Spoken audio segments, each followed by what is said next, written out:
We'll make a beginning. Shruti Smriti Purananam Alayam Karunalayam Namami Bhagavatpada Shankaram Lokasankaram Sadasiva Samarambham Shankaracharya Madhyamam Asmadacharya Paryantam Vande Guru Varambaram.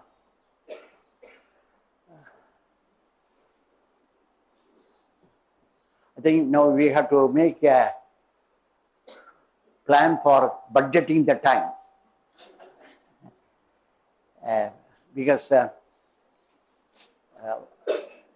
I've given you enough foundation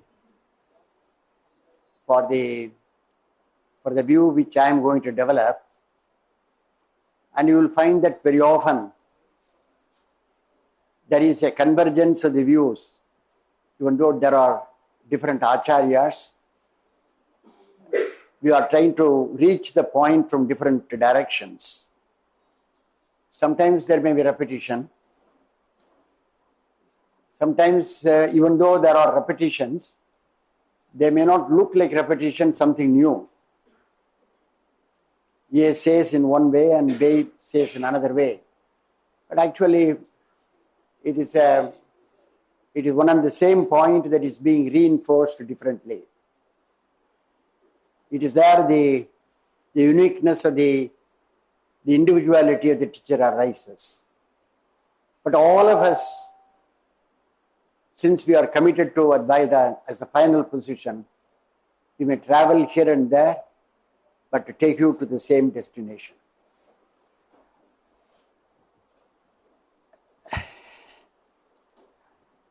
Now, in my last lecture, I was trying to make a comment on the padarthas given by the Nayayikas. I said that of the 16 padarthas, only a few deserve to be properly examined.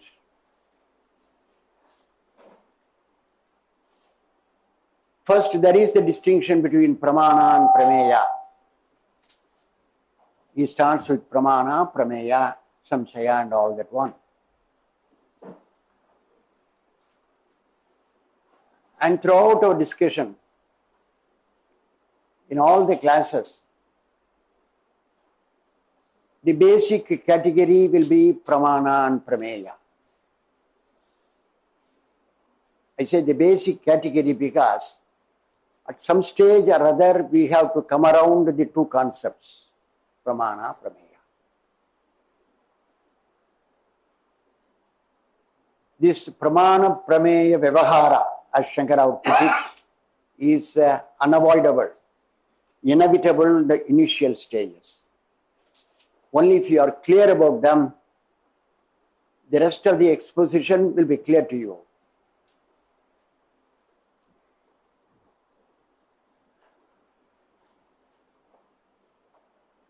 Now here we have got two categories, pramana and prameya. The moment that pramana is given as one category, prameya is given another category, padartha, another padartha, it means the two are different. The two are identical. The Nayayika would not say first pramana and then prameya. The two are obviously different. Pramana is the means through which you know something. Prameya is the object which is known, the object of knowledge, the means of knowing and the object of knowledge.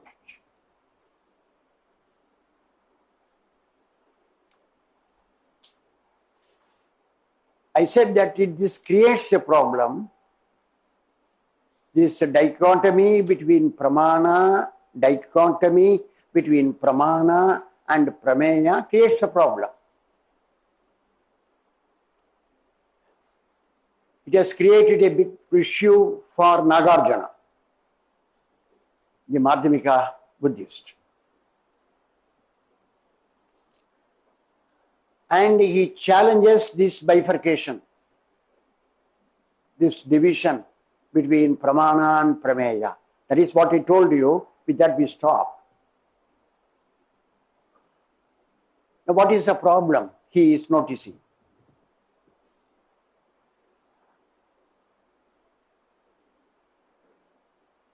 he wants to know that the first category, first padartha pramana,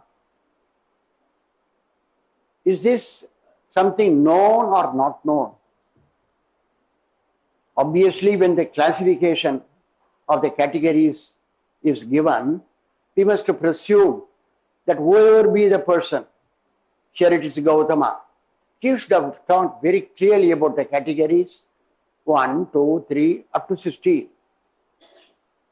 Otherwise, you can't give the classification. To give a classification requires the total knowledge. Then only you can give the categorization. Generally, we say that philosophy proceeds through the method of analysis and synthesis. That is the method throughout the world. Analysis and then synthesis. On the basis of analysis, Gautama has given the categories. So there is pramana. It is something known. So he wants to know, is it known or not known? Obviously, we have to say it is known. If it is known, how is it known? It must be known through a pramana. It must be known through a pramana. And if it is known through a pramana, then anything that is known is prameya, and therefore this pramana must be given the status of a prameya. That means initially this classification itself presents a problem. You say it is a pramana, different from it is prameya, different from it is prameya, and when the question is asked, how is a pramana known? We have to say that it is known. Is it known or not known? If it is known, it is prameya. If it is not known, how are you going to do a kind of a philosophical analysis and all that one when the initial category itself is not known? With an unknown thing you want to do philosophy. No, it is known. How is it known? Through a pramana. Then it is anything that is known through a pramana, you say, is prameya. So pramana itself is no prameya. Nagarjuna says, all right, let me pardon this problem for you. I will proceed further. It is known through a pramana. How is that? Is that pramana known or not known? The same problem will arise. If known that pramana is prameya, not known, you have to say that there is a block on which you are not able to proceed. Supposing you say it is known through another pramana, it will lead to anavastha dosha, infinite regress. In English we say infinite regress, in Sanskrit we say anavastha.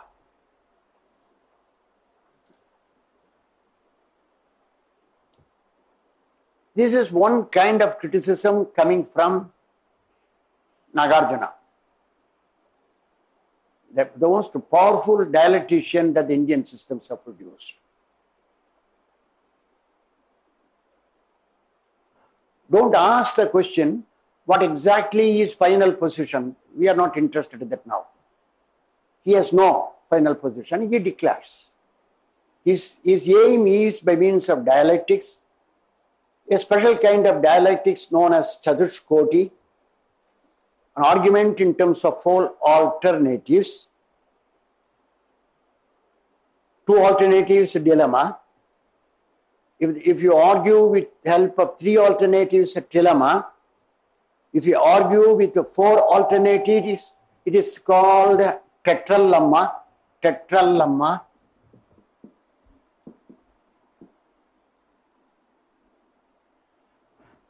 This is the word coined by J.F. Stahl. Settled in California. He did his PhD in the Madras University Center. Then moved to California, settled there.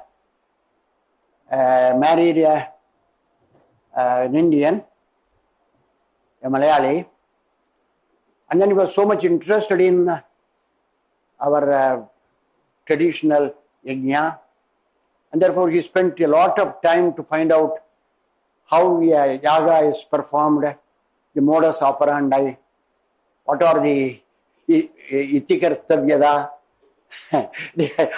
all of them. He was so much interested. He arranged with the help of the local people a very big yajna. The man's interest in many things in what we do. He called it as Tetralemma, four alternatives. Something is not, something is and is not, conjunction, is and is not, neither is nor is not. It's all.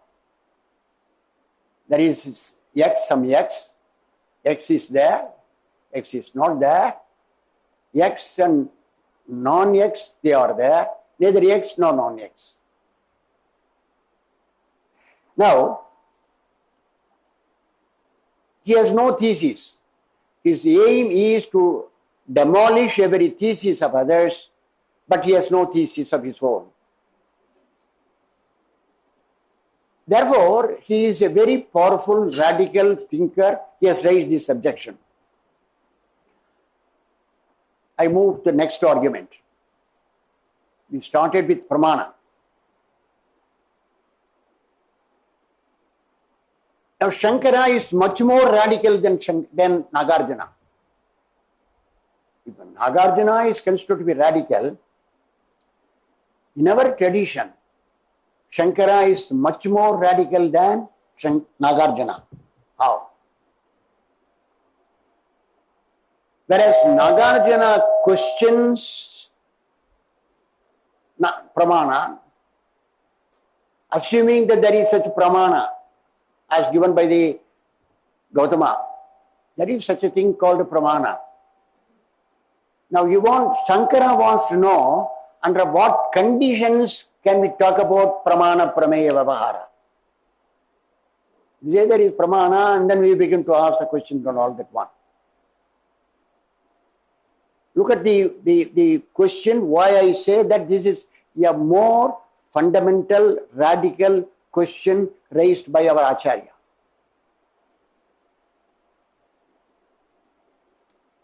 Under what conditions can we speak about Pramana and Prameya, that kind of an argument? What is the presupposition? That is what he is driving at. Tell me the presupposition. Have you any presupposition or not? Gautamacharya doesn't seem to have any presupposition. He has given a long list. Probably he sat on meditation. Finally he said that, oh, here are the 16 categories. Take it. Nagarjuna says, no. I want to have an engagement with you, a discussion with you. There is an initial problem with regard to the very category of Pramana. Now, Shankara asks the question, what is a presupposition in your proceeding with the problem of Pramana, Prameya, the other categories? Is there a presupposition or not? You have not noticed any presupposition. I have noticed a presupposition. Unless that presupposition is granted, you cannot have this kind of a discussion.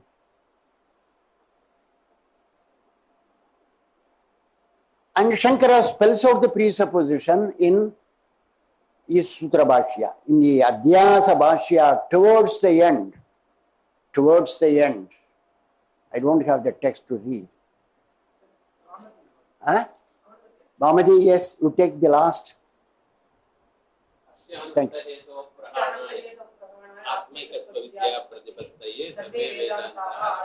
Aravi, that is for last one. Before that, he argues that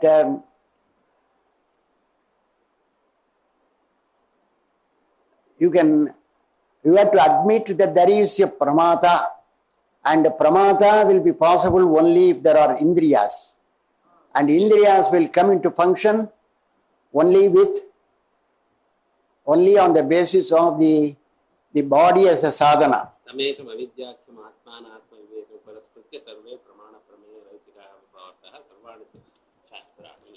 Okay.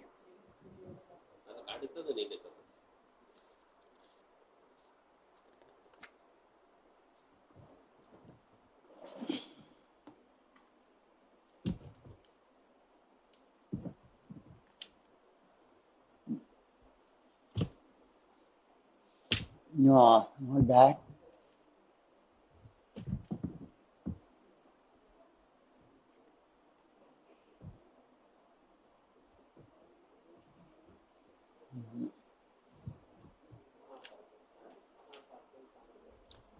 No. It is another passage. You please locate. I will talk to them in the meantime. Give it to.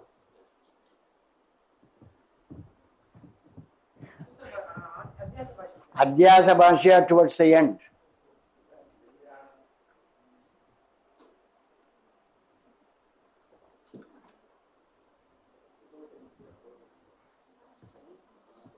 Almost near the passage located by Shastriya. Now you just follow me.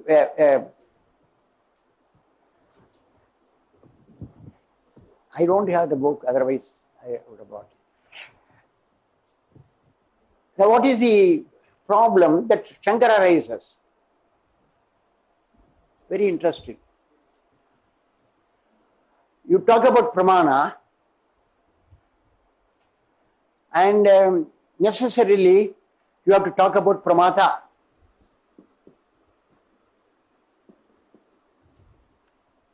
The knower.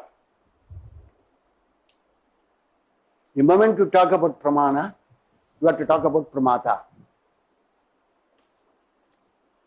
And pramata, the knower, will be a knower only if there are indriyas, sense organs. Thank you, sir. Only if there are indriyas. Because without the functioning of the indriyas, the pramata cannot do anything. You can call him a pramata, but he is actionless, because in order to perform any function, pramata should be equipped with indriyas. So pramana presupposes pramata. Pramata requires the indriyas. The indriyas have to function. They must do their work. Each of them must do their work. Otherwise, there is of no use. So let us presume that the indriyas are capable of functioning. And where are the indriyas? Are they located, or do they hang in the mid-air? They must be located. They require an adhisthana, a support. The adhisthana for that is the deha, the body. It is only the body who have got the indriyas. Is the adhisthana or the support.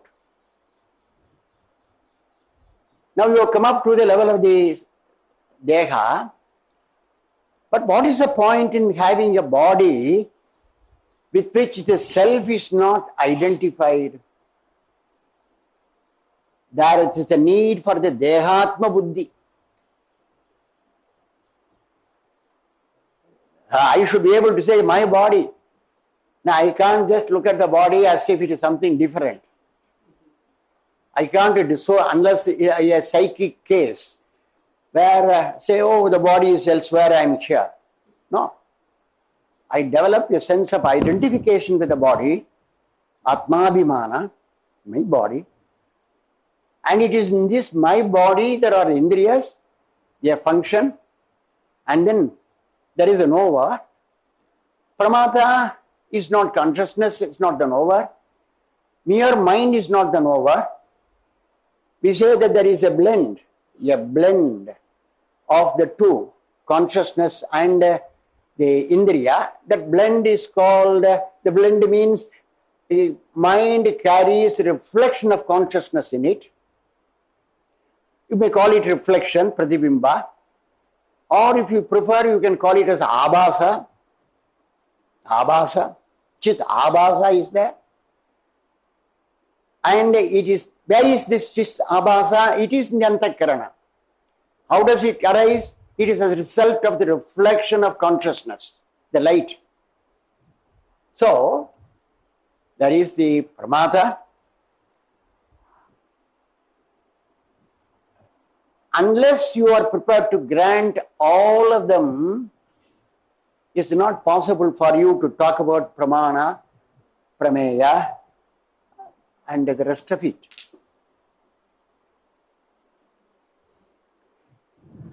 I don't think in any other commentary, in any other tradition in the commentary, this point, the basic epistemological point and the basic presupposition has been highlighted as it has been done by Shankara. That's why a position given by the Nayayika, challenged by Nagarjuna, and then here Shankara says, I am going to raise a radical question, a more fundamental question. You answer that question, settle the issue.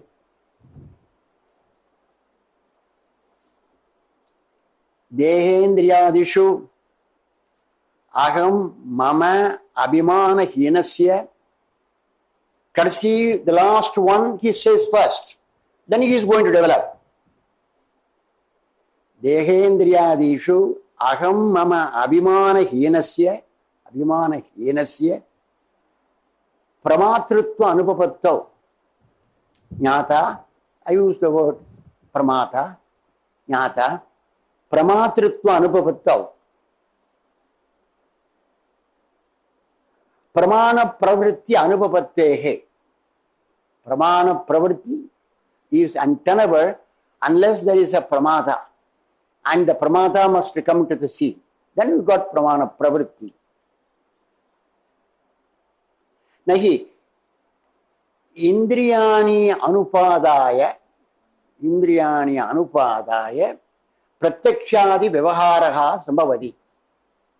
So if you want to have the pratyaksha pratyakshadi vyavahara, you require the indriyas.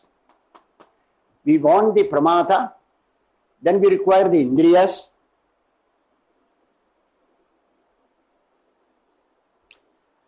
Pratyakshadi vyavaharaha sambhavati. Nacha adhishtanamantarena. Deha is adhishtana. Adhishtanamantarena. Indriyanam vyaparaha sambhavati. Indriyas can function only if there is a adhishtana, deha. In the absence of this, they cannot function. In the absence of the function in the indriyas, there is no point in talking about pramata. Then only if there is such thing called a pramata, what you are going to talk about pramana will be meaningful. So, here you have come to that one. What is the use of deha, mere deha? It's a cause. It should be animated. And it can be animated and made to function only if the self gets into that one and through the help of the mind and the senses and the vital forces, the body is animated and therefore it becomes fit enough to be the adhisthana for the indriyas and the pravrittis of the indriyas, so that there will be a pramata. Finally, you can have a pramana. Without spelling out all this, you begin to do philosophy. I have given the categories and all that one. What is the point in your giving the categories when you have not done the groundwork? Like a teacher who would question the disciples, students, do the groundwork. I imagine that Shankara, he is asking the question whether Gautama has done the groundwork. Have you taken note of this presupposition? Nagarjuna raises another objection, one objection. You have to listen to him. He doesn't leave the Vaisheshika. They say that don't ask the question with regard to the pramana. You can ask the question with regard to other things. Pramana itself cannot be questioned. That is one answer given by the Vaisheshika. Why should he make an exemption in the case of pramana? Why do you exempt it? A rule is a rule. At least you should have told in the beginning itself, the first padartha is unquestionable, you take it for granted. You don't make such a declaration.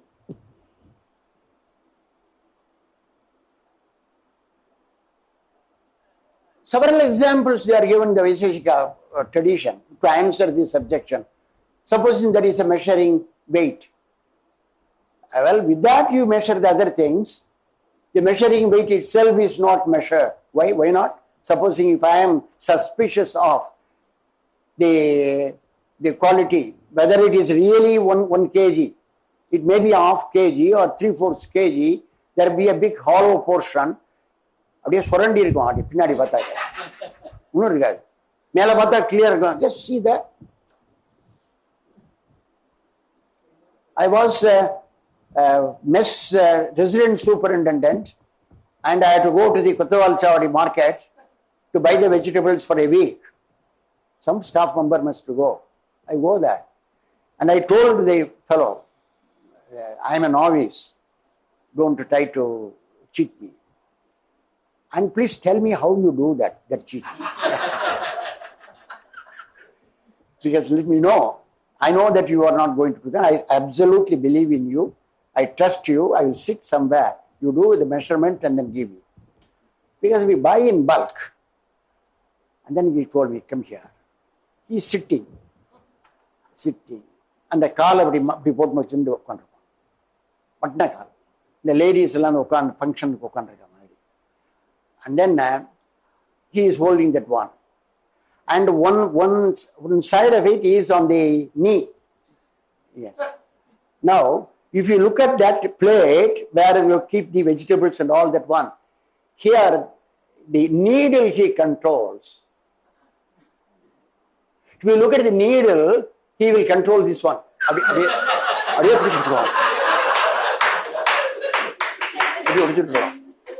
At a time you can look there or here.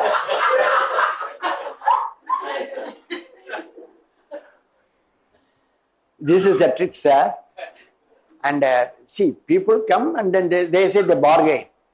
Oh, it is Kottaval market, therefore it must be definitely cheap, and then 50%. Say if I get 5 rupees, they say 2 rupees. It's too much. 5 rupees, 4 rupees even are. 5 rupees. Because it is you are cheating and all that one. The more you say that we are cheating, the greater is the work of cheating that we do. So, this is the case, and then the one should be clearly stated, which he has not done that one. It's an admirable passage. With this one passage, I will spend 2 hours, 3 hours discussing, giving parallels. Now, such a parallel we have in the Western philosophical thinking. There was a new realist by name Santayana.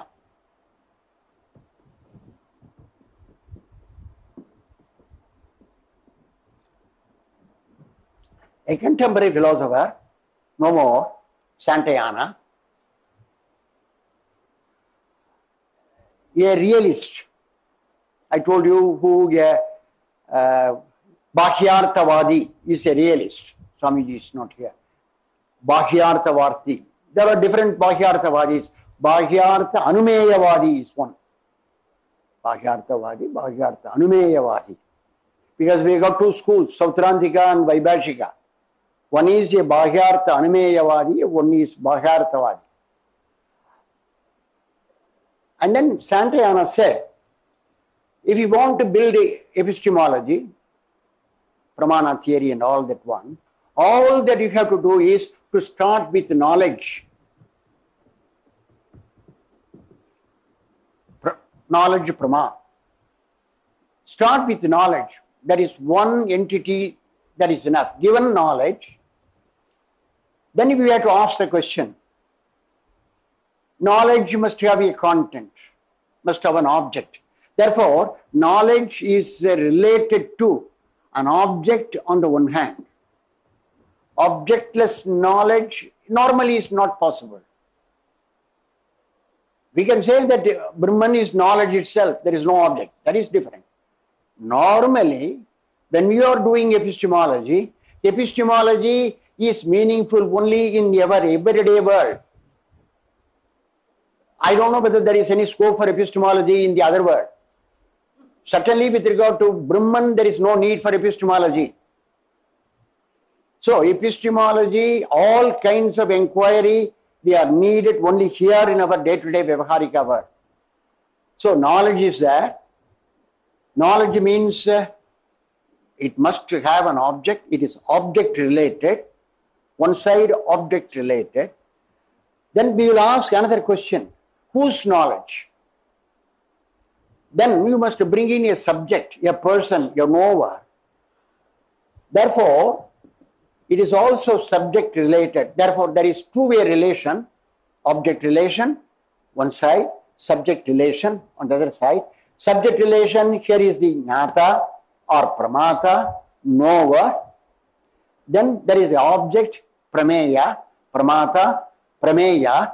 The resulting knowledge is called pramiti.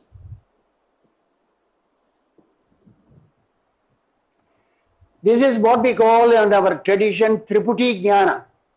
Triputi Jnana. The three-factor knowledge.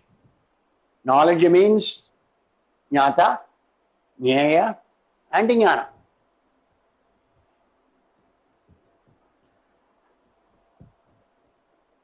So,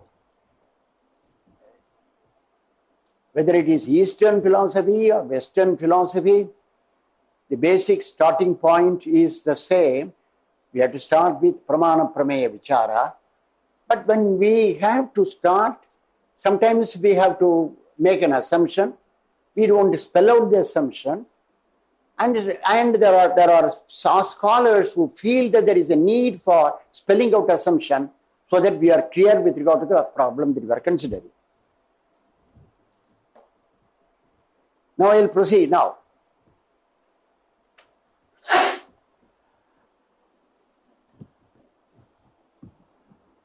We have to start with the basic problem of perception. We start with the pramana theory. Sometimes they ask the question, why should we begin with the pramana theory? Pramana theory is epistemology. Yet there is a kind of discussion whether epistemology should come first and then metaphysics, or metaphysics should come first and then epistemology. Opinion is divided. You have already formulated your own metaphysical thinking. These are the things, these are the things, these are the things. Then you try to find out how are they known. Or in the other way, you can start with the means of knowledge, pramana, prameya, and then arrive at what is known as the metaphysical position. But normally, this is what I would like to have. This is what in our Indian tradition did that one. In our Indian tradition, nobody will be asked to study any text unless a person has gone through Tarka Sangraha.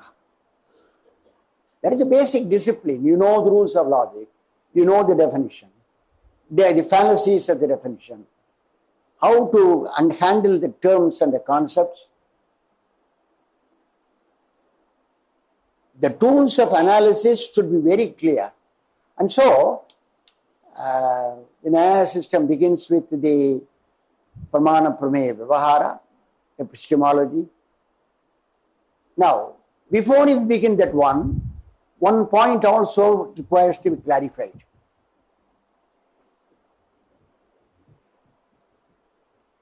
This is a problem connected with mainly translation. And no translation is adequate. Any translation of a term that you give, sometimes it may come closer to that, sometimes it may not come closer to that. There is no point in quarreling over that. It's an unnecessary quarrel. We know the limitations. Accept the term, as far as possible use the Sanskrit term, and if you know the equivalent, have the equivalent.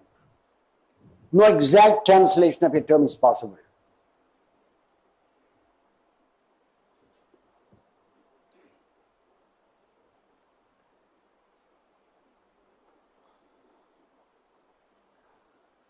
We have the word prama. How do you translate the word prama? Some people translate it as cognition. Cognition.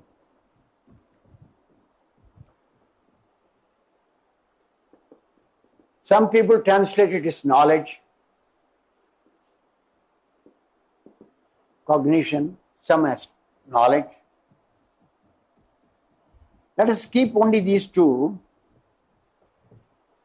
Now, what are the words that are used in our classical texts? Classical Sanskrit texts. We come across two words, jnana and prama. Jnana and prama.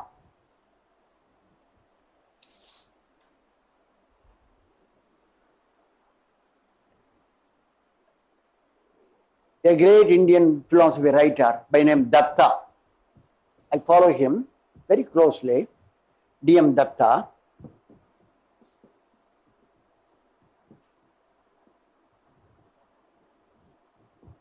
Who taught in Patna College for a number of years, and whose book, The 6 Ways of Knowing, is so valuable, so authoritative, as it follows closely Vedanta Paribhasha and its commentary. And also he considers other areas. It's an excellent book, Teaching Philosophy in the University of Patna. Now, Datta points out initially that when we use the English words, cognition, knowledge, probably corresponding to the two words, cognition for jnana, knowledge for prama, it settles many difficulties. If we are not very clear about the use of the words, but if we mix up, then there is a problem. Now, in order to understand the way in which he solves the problem, I want you to consider this issue. In the classical text, the word jnana can be prefixed with 3 adjectives or qualifications. We can speak of samyak jnana, we can speak of samshaya jnana, we can speak of viparita jnana. Viparita jnana. Samyak, samshaya and viparita. Viparita or viparyaya, both the words are used. Samyak jnana is valid cognition. Valid cognition. Samshaya jnana, doubtful cognition. Samshaya is doubt. Doubtful cognition. Viparita jnana, erroneous cognition. Erroneous cognition. So the word cognition, jnana, admits of 3 kinds of qualifications. Perfectly all right. In the classical text, we come across these. Whenever they use the word jnana, they use it with some adjective. Now the question is, can we in the same way use adjectives with regard to the word prama? Prama. In the classical text, they don't use any adjective before the word prama, knowledge. They don't use the word samyak prama. Samyak prama, no. Because prama is knowledge there is a need for samyak. The use of the word samyak is superfluous. Superfluous. It doesn't serve any purpose at all. Samyak, some knowledge, prama is knowledge. What will you say? Valid knowledge? Right knowledge? Knowledge itself is right. If you know the connotation of the term prama, it means it is knowledge in the final form. When it is knowledge in the final form, it doesn't require any qualification. Supposing you say right knowledge, valid knowledge. The use of the word valid is superfluous. Supposing you say false knowledge. When knowledge is right, valid, you say false. It's a contradiction in terms. What is knowledge cannot be false. What is false cannot be knowledge. This is it should not be used. And if you use samsaya jnana, samsaya knowledge, also if it is knowledge, there is no room for samsaya or doubt. So the contention of Datta is that the word knowledge in the English language, it almost corresponds to the Sanskrit word prama,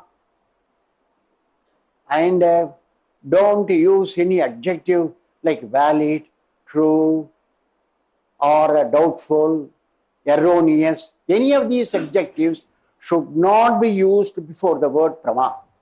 Translate prama as knowledge. Before jnana, you can use any adjective you like.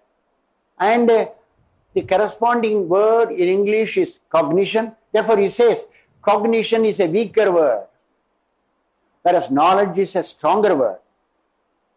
A weaker word may require a qualification, but a stronger word doesn't require, because it conveys what it has to convey. There can't be any doubt about that. Am I clear?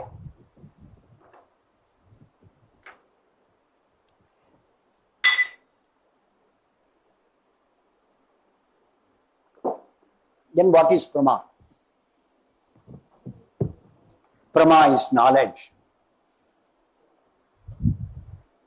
But how do you define prama? I can give you the meaning. Prama is equal to knowledge. But what is prama? How do you define it? We have got various definitions. Most of them you are, by this time you must be familiar. But they would have conveyed it in one way, and then I do it in a different way. Because I start my journey with my philosophy background, and they start their journey with Sanskrit background. We converge.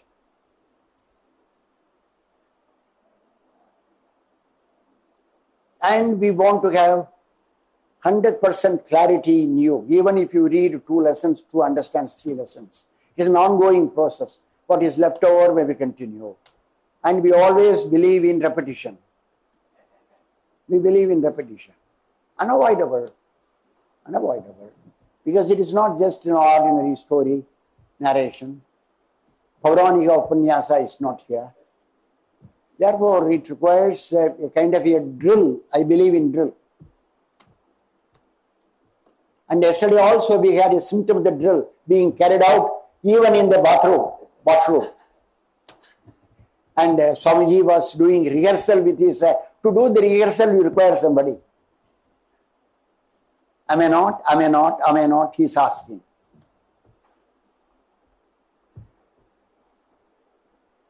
It's a sight to be seen. So, prama.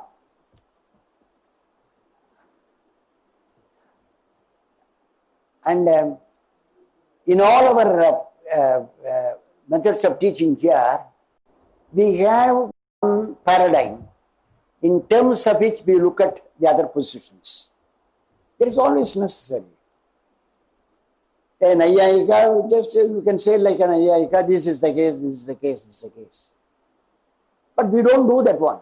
We are very fair to Nayayika or the Sankhya or the Vaisheshika, but we always have a paradigm.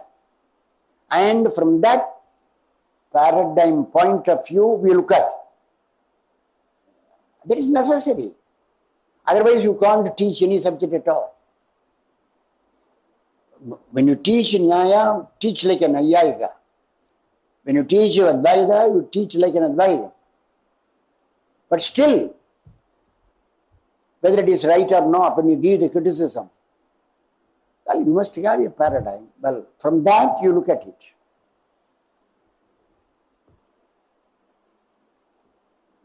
What is Prama?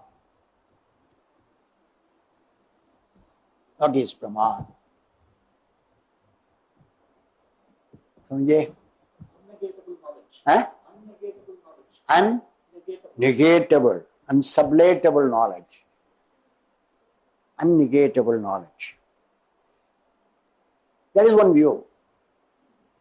And do they add anything more to that? Unsublatable?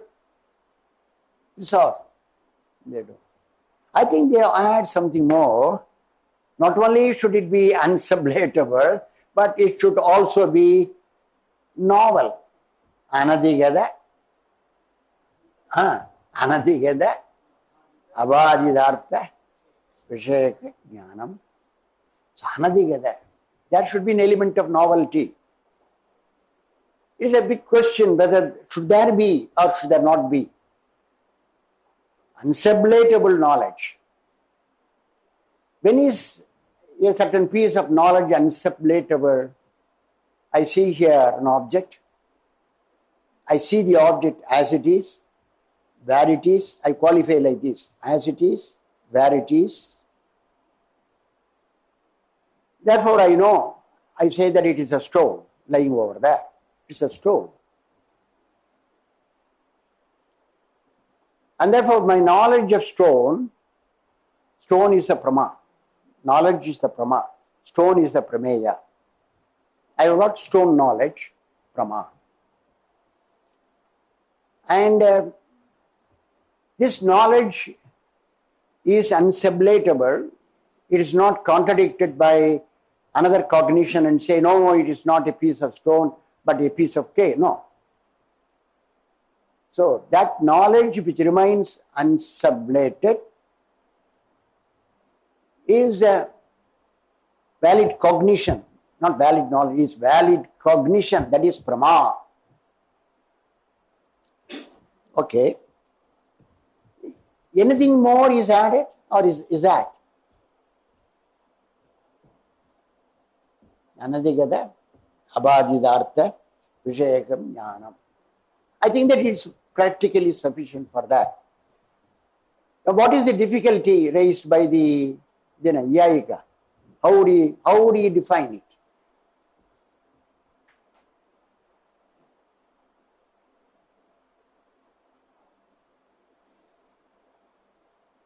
You studied or?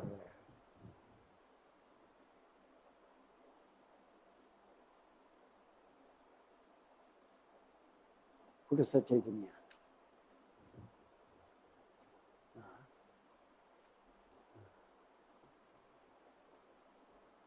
Usha.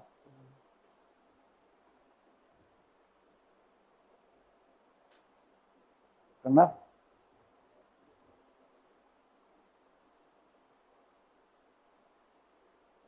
Try if you can.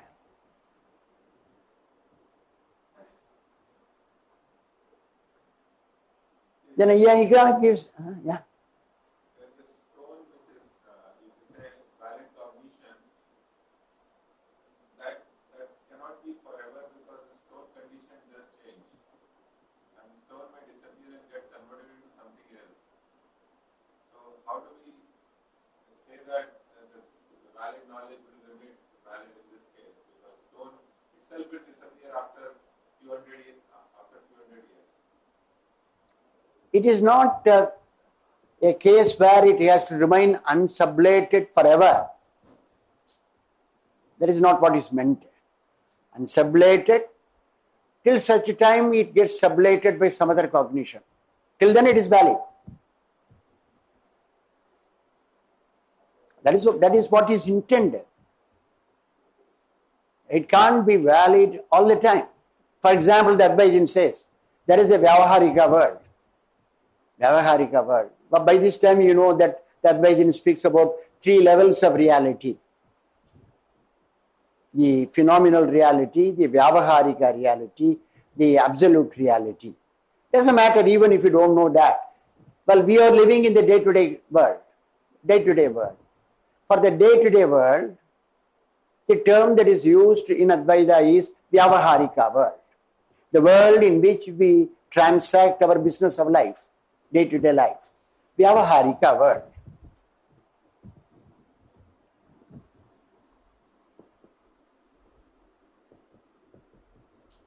The Vyavaharika world.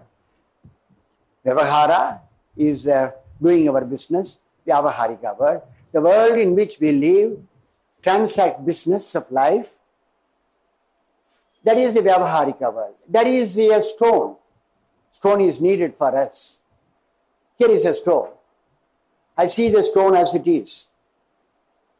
And I have no reasons to doubt that it is a stone. I'm sure I have not committed any mistake. So I have got the cognition of the stone, and the stone is it remains there unsublated. And therefore I say it is a valid cognition. Valid cognition till it is sublated by some other cognition.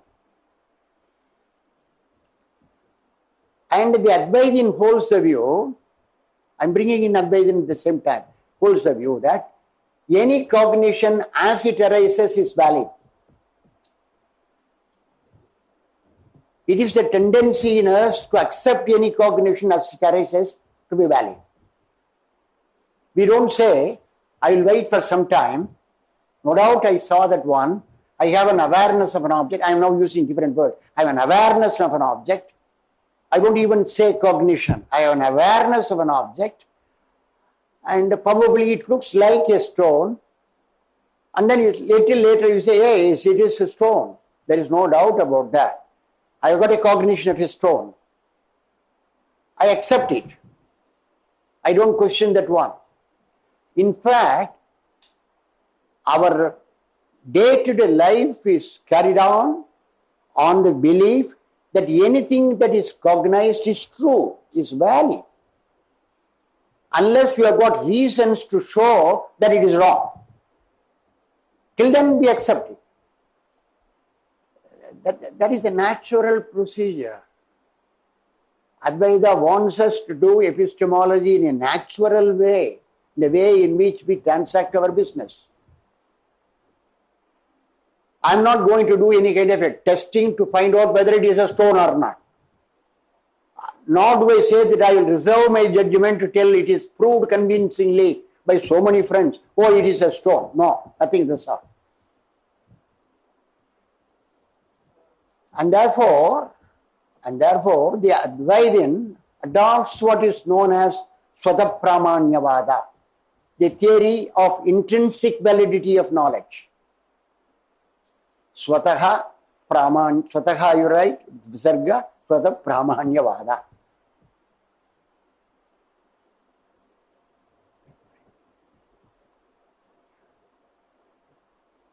There are two theories, Paradapramanyavada, the Nayayika Paradapramanyavada, Parataha Paradapramanyavada, whereas the Mimamsakas and the Advaitins, they formulate Swatapramanyavada. Swatapramanyavada.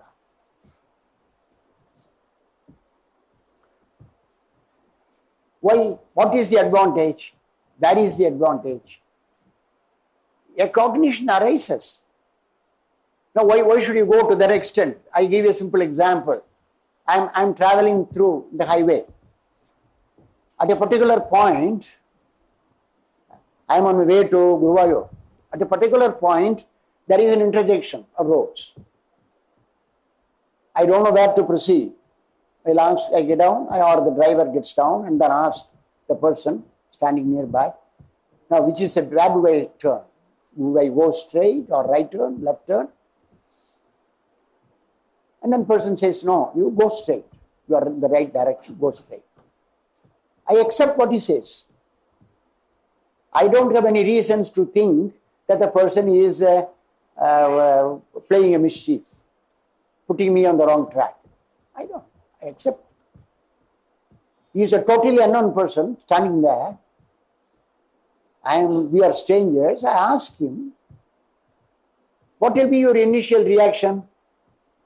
Will you go 10 steps and then ask somebody else to confirm that one? Sometimes we do. If we think that the person is, the way in which he gives the answer, we can find out he is likely to pay a mischief. We are guarded. We go a little further and then we confirm. Normally, any piece of evidence which shows that something is the case, we accept that one. And if it is disproved, contradicted subsequently, we give it up. We say it's not a valid cognition. Therefore, considering the very, very constitution of the human nature, the two important traditions, the Mimamsakas and the Vedantins, they say, we have to accept, formulate what is known as Swada Pramanyavada. Psychologically it is sound, logically it is sound, practically it is sound. Logically it is sound. When a piece of evidence is given to you, look at it, tell me what it is like. You should not say, I don't have anything to say on that. சில பேர் சொல்லுவா, அதான் காமிச்சாக்க இது நல்லா இருக்கா பாருங்கன்னாக்க எனக்கு ஒன்றும் தெரியாது. What a stupid fellow. எனக்கு ஒன்றும் தெரியாது. Some comments you can make. What prevents you? You are not going to be punished if you say, well, I like this picture, I don't like that picture. Particularly in this picture, you find that the way in which the background is provided for the very remarkable, I think there is a creative element in the art. You say a few words. As if we are in quarrels and then he doesn't want to say. The குழந்தைகள்லாம் do பேச தெரியாது. என்னையும் கேட்கிறேன். I suppose you follow.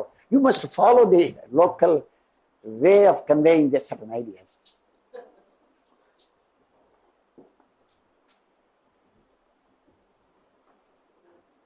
See, any theory that is formulated should be such that it can easily be accepted.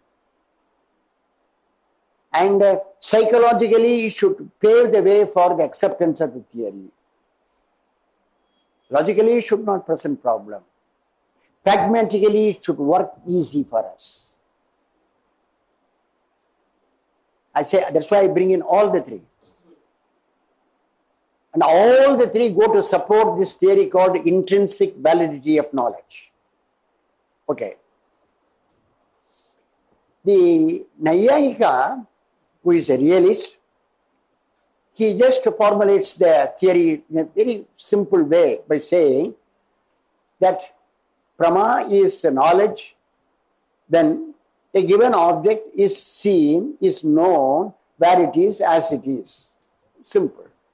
It is known where it is as it is. You can formulate it in the proper way. This is the idea. Then it is Prama. And if you have got any doubt, you can test it. Therefore, his theory is sometimes is called the correspondence theory of knowledge. Correspondence theory of knowledge.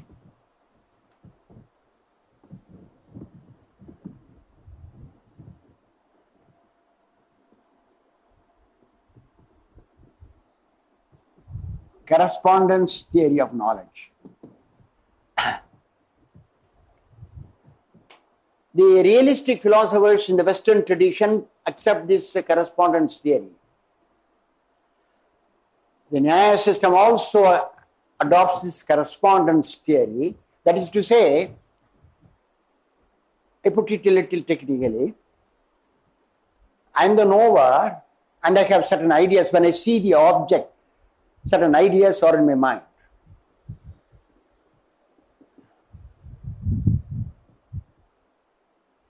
ideas of an object having a particular form or shape, particular color and so on. Because I don't have direct access to the object, my access to the object is through the senses, through the medium of the senses. That will be clear by this time for you. So I'm here. And as a result of the contact between the two, there are certain ideas in my mind. Now, it is a case of the visualization of the object in the form of ideas in my mind. Now, the object is in the world of space and time. World of space and time. The ideas that I have are supposed to correspond to the nature of the object. Correspond to means it must, the idea, there must be something in my idea which tells that it is yellow, that it is conical, that it is odd shape, or that it is heavy. All those ideas are here, they constitute and then give me the picture of an object of such and such. If I want, I can go and test it. But this is what is in my mind. Therefore, Prama or knowledge is such that it gives us knowledge of an object, gives us knowledge of an object as it is, where it is.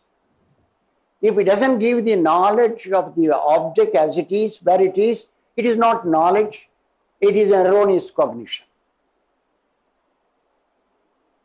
It is not yathartha, but it is ayadartha in their own language.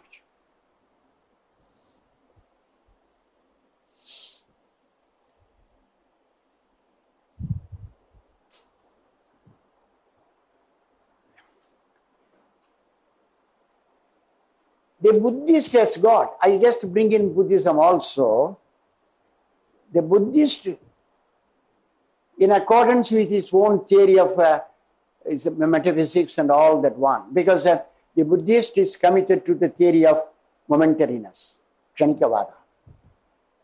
It's a basic doctrine for him, Kshanikavada. The theory of momentariness, one theory. The theory of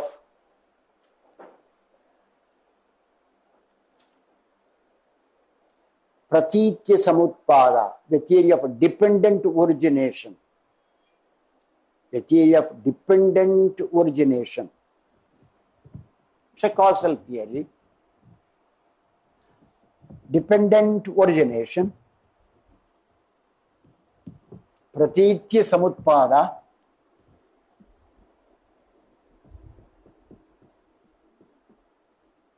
Pratitya samutpada, dependent origination.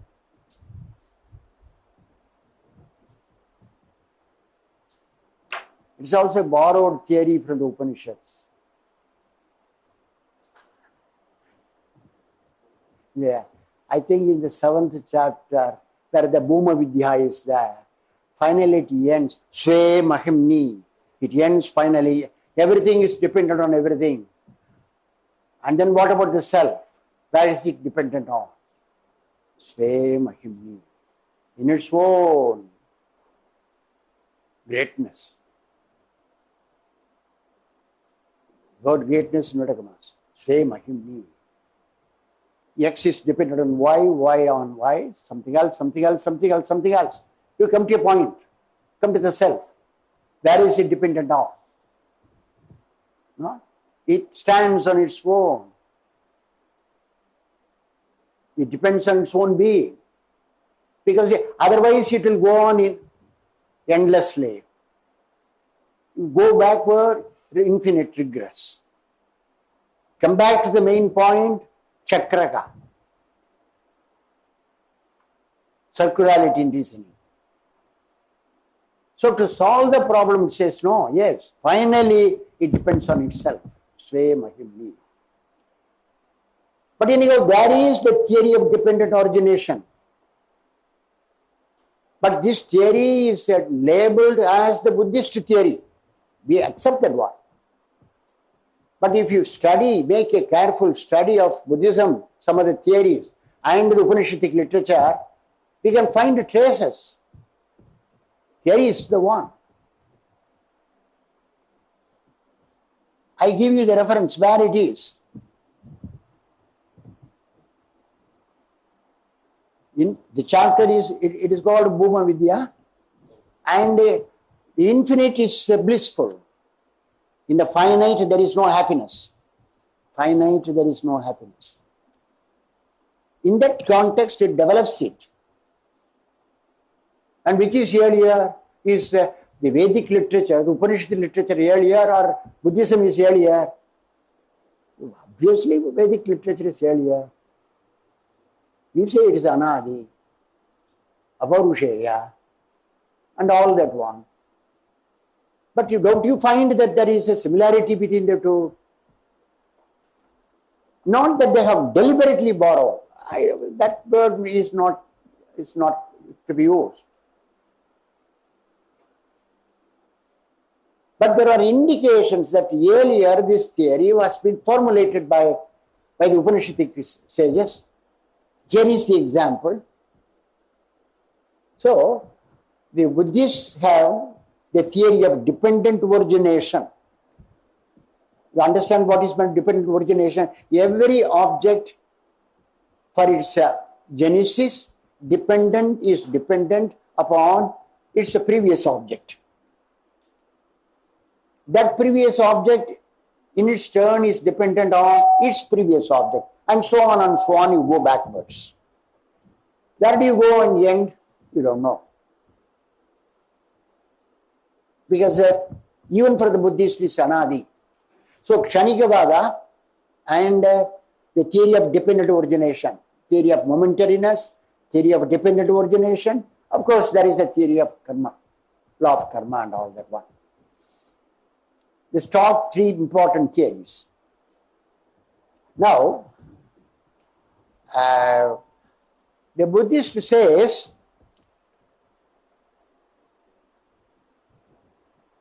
unerring knowledge,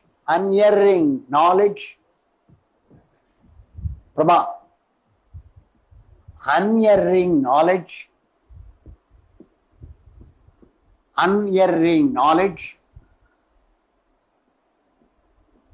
of the unique, QUE, particular. For the unique particular, they have a term Swalakshana. Swalakshana.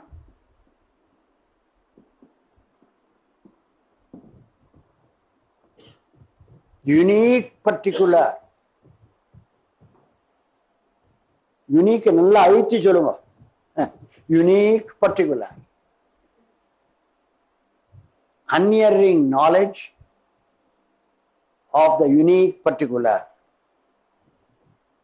That is Prama. If you get unerring knowledge of the unique particular, that is knowledge. Why all that? Unerring, you will just leave it. What is this unique particular? Swalakshana. That is a term that is used. Swalakshana. Don't look into the dictionary and find out Swalakshana and all that. Swalakshana.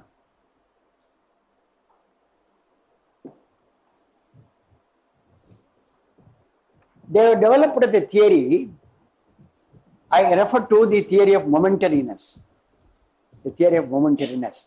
According to the theory of momentariness, every object exists for one moment. Only one moment, one kshana. Every object exists for one moment. Kshana. A dot below S, a dot below M. Kshana. Only one kshana. Then it passes away. The next kshana, it passes away. And it requires one kshana for its genesis, previous jana. One jana, one kshana for its genesis, one kshana for its existence, and the third kshana, it passes away.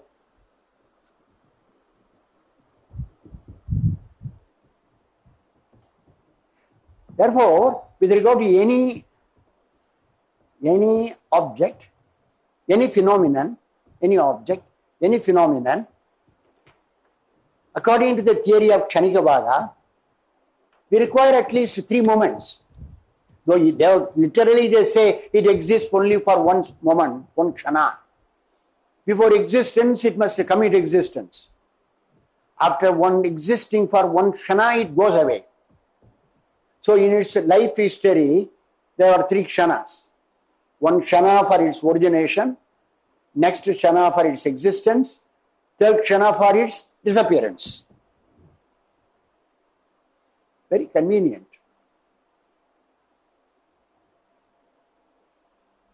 Now this perception, takes place, knowledge takes place with regard to one kshana, unerring knowledge of the unique particular, an object which exists only for one kshana, they say it is a unique particular.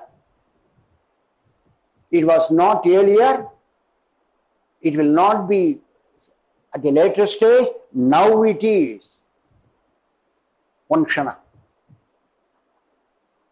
Therefore, it is a unique particular. You can't compare it with anything.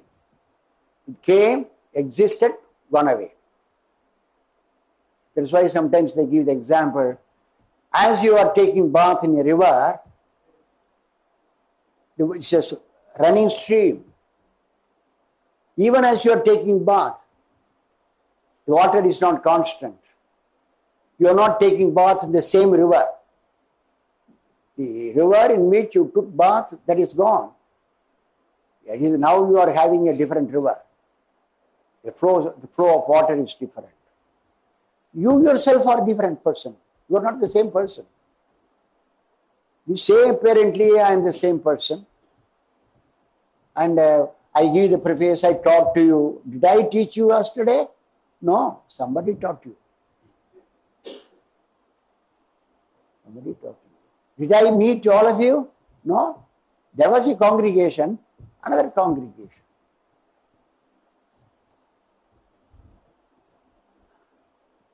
In spite of all that, the Buddhist philosophy is not nonsensical.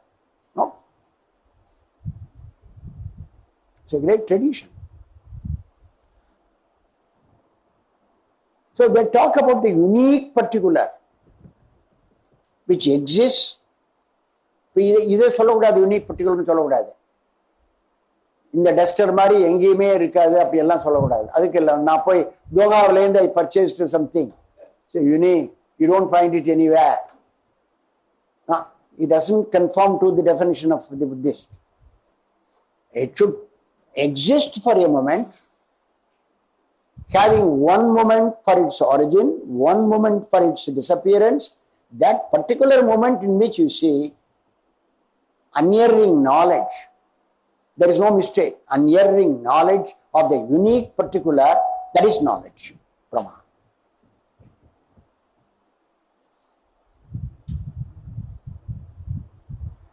Now the Buddhist theory is rejected by the other Darshanikas.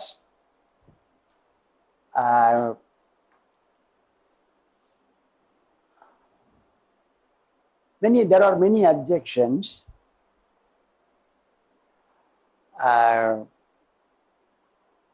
Is it possible for us to think of even knowledge of one particular? Is it possible that one moment you can have the knowledge of the thing? Psychologically, they say it's difficult. Practically, it is difficult. And you can't have a theory, a philosophical, epistemological theory on that basis. Several difficulties arise, technical difficulties. I don't want to go into that one now. I give you only a taste. This is the Buddhist perception. the Nyaya perception, the Advaitic perception. Let us confine ourselves to these three. So there is such a thing called the Prama, and the Advaitin says it is uncontradicted.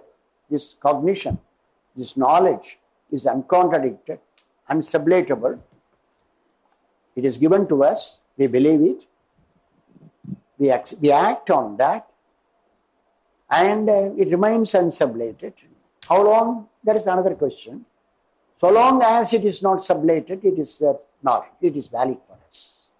It may suffer sublation because the entire Vyavaharika order will suffer sublation. Just as an illusory object, rope snake, suffers sublation, even though even the Vyavaharika object suffers sublation. Therefore, what we I now give that aspect also. The Advaitin speaks about three levels of reality or three orders of reality. Three levels of reality or three orders of reality. Paramarthika,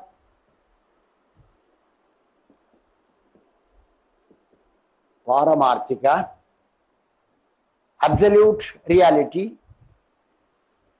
Vyavaharika,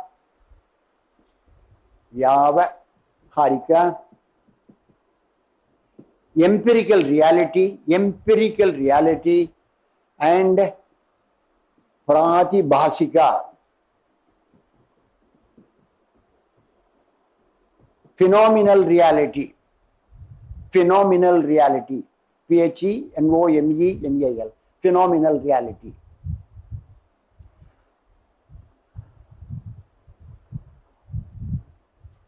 Why is it that it is necessary for the Advaitin to speak about these levels of reality? Not that any Advaitin before Shankara or any Advaitin thought that, oh, what shall we do? Why not we think of three levels of reality? It is not a prophetic pronouncement, mystic pronouncement. Shankara is not a mystic. At any rate, so long as we are doing our epistemology and metaphysics in this course, not a mystic. He is a hardcore philosopher.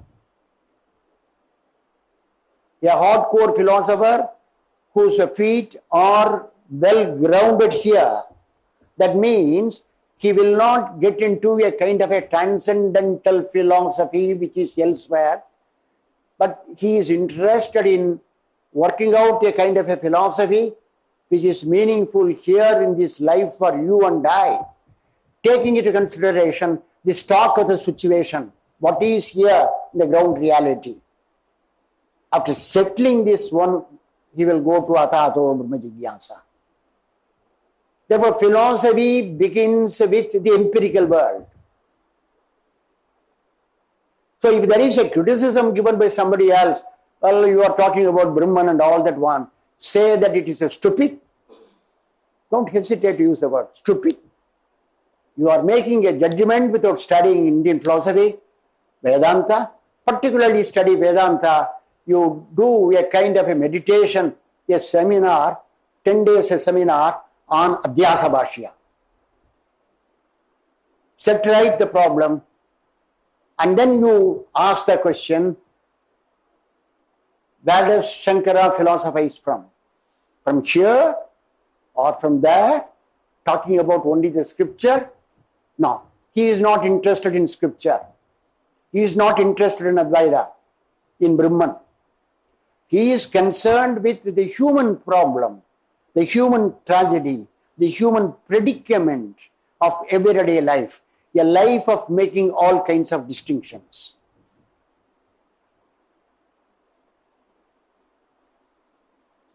A life of all kinds of distinctions born of prejudices.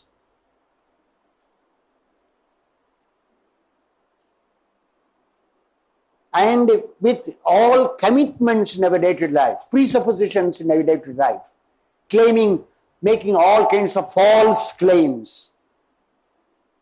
I am Brahmin, I am a Kshatriya, I am male, I am female. Look, I am white-skinned color. Black color past comments.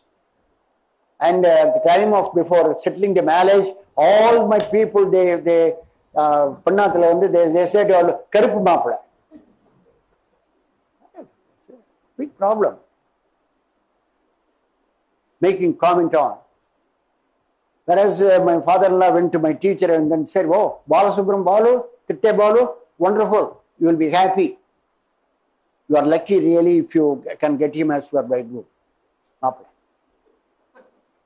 That is life. There is such a thing called adhyasa. It is the problem of adhyasa. I say, our life is adhyasa-centered life. One chapter which I have given. Adhyasa-centered life. Adhyasa, -centered, life. To show that how there is a fusion of all.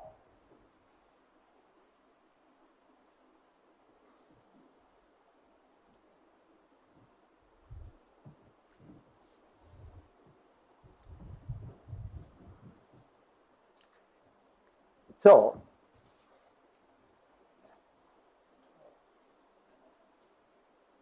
we have to do philosophy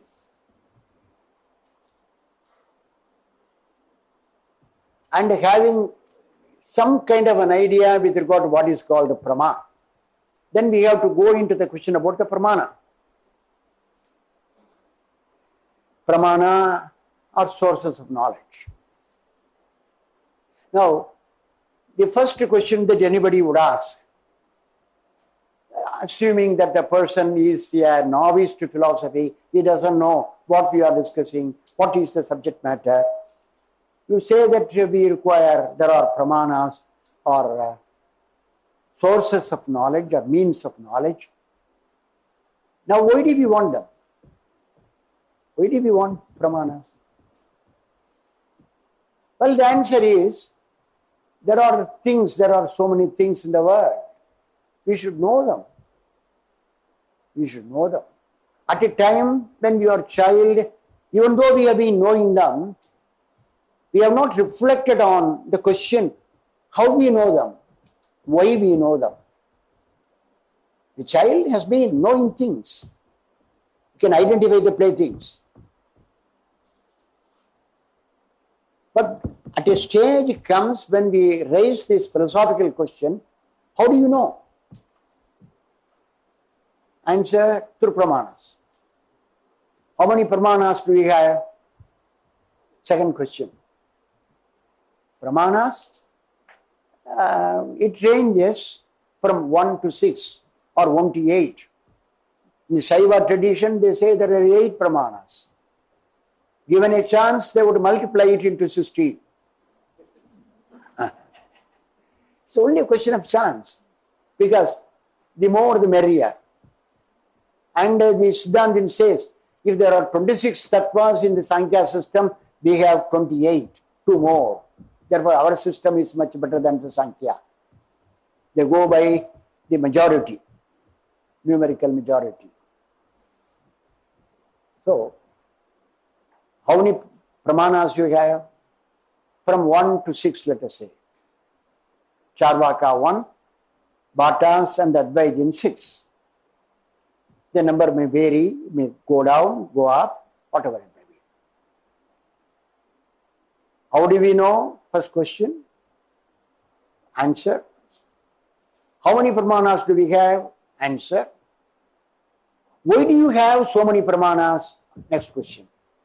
Why do you have so many pramanas? Can't you not settle the problem with 1 pramana or 2? Why do you have so many pramanas?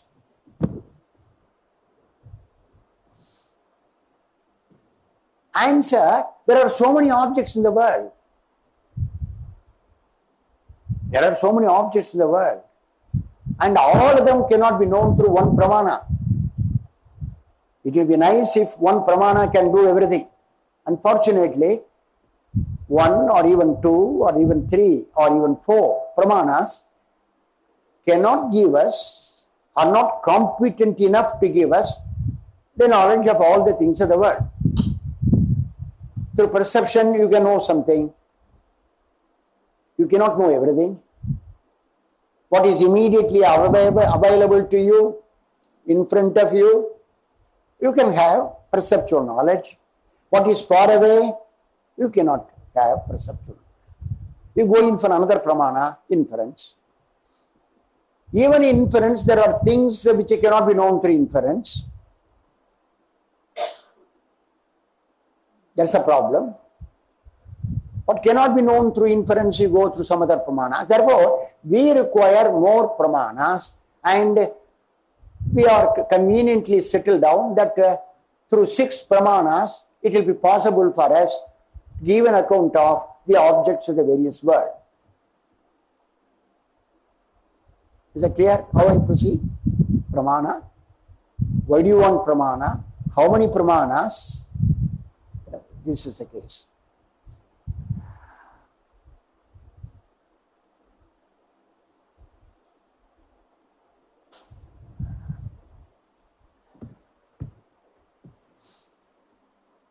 What's time left out? I don't know. I will just initiate the problem. I will continue it so that you can think about it. The Nayayika has got 4 pramanas, as you know by this time. Perception, inference, comparison, shabda. This is the order. Anyhow, whatever be with the order, you have to start with perception. I don't think that any system will start with some other pramana. No, Pratyaksha is the pramana. And it is a greatly revered in our system. We say it is a Jeshta pramana. Muta Anna namakku. Larga Anna Pratyaksham. Jeshta pramana. And it is a praised, it is a status is mentioned, it is praised as Jeshta Pramana, not only just for the sake of glorification, but the Dvaidins later on, when they are going to object to the Advaitin, they say that what Shruti says according to Advaita goes against the Jeshta Pramana. So there is a conflict between 2 pramanas. Perception, the Jeshta Pramana, and Shruti, a subsequent Pramana. Between the 2, you have to accept the verdict of the Jeshta Pramana and not that of Shruti. Jeshta Pramana. Therefore, the praise it as Jeshta Pramana. Mela thooki eti vechittu tabaram talra. Etra. Then they say it has got its limitations. Not that we have got any aversion to it, but we say that it has got its own limitations. It is competent in its own area. Beyond that, it is not competent. For that purpose, in the Indian epistemological tradition, we have formulated a principle called Pramana Vyavastha. Called Pramana Vyavastha. Pramana Vyavastha.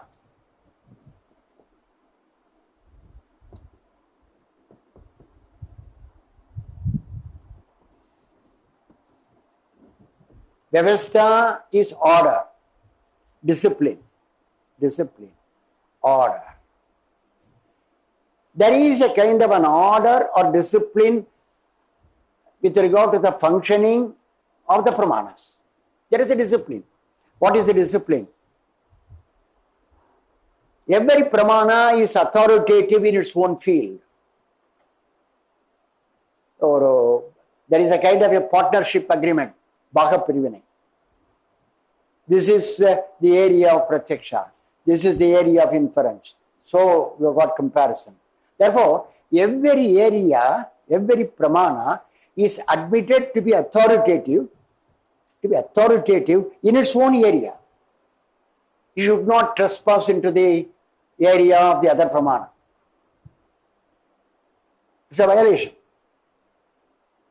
It goes against it goes against Pramana Vyavastha. It goes against Pramana Vyavastha. And if you want to have a secular principle for that is, render unto Caesar the things that are Caesar's, and to God the things that are God's. During the time of the rise of Christianity, there was a problem with regard to the papal authority of the Pope, the papal authority and the secular authority. And the papal authority was almost controlling everything.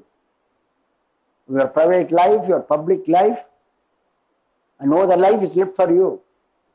So powerful. And then the secular power was gaining importance day by day. Finally, they came to an agreement. So we'll say that this is your area, that is our area. We will not quarrel. They came to an agreement. So, render unto Caesar. Caesar is for secular power. Caesar. Render unto Caesar the things that are Caesar's, unto God the things that are God's. Similarly, render unto each pramana what is due to it. And therefore, perception, inference, other pramanas, either individually or collectively, they cannot challenge Shruti. The ruling வாங்கி வச்சுருக்கோம்.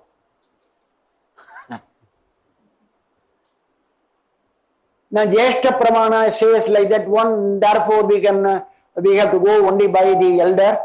Should you not respect the elder in the family? Well, nonsense. No. The agreement, you are supreme in your area. So take partnership, myself, comparison, all of them we will together. No. The Shruti is authoritative in its own sphere. It will not interfere in matters empirical. You do whatever you like. And therefore, we establish the supremacy of Shabda, Vaidika Shabda, particularly with regard to the reality, and say that what it conveys is right, and it cannot be questioned or contradicted by the evidences provided by other pramanas. So we have, Nayayika says there are 4 pramanas: Pratyaksha, Anumana, Shabda, Upamana, Shabda. We will see what it is like. Already you are studying a lot of Pratyaksha and Anumana, Vyapti, and what kind of Vyapti, Samavyapti, Asamavyapti, Anvaya Vyapti, and Vidireka Vyapti, and all that one. Now that the mind is very clear, you have got in a receptive move.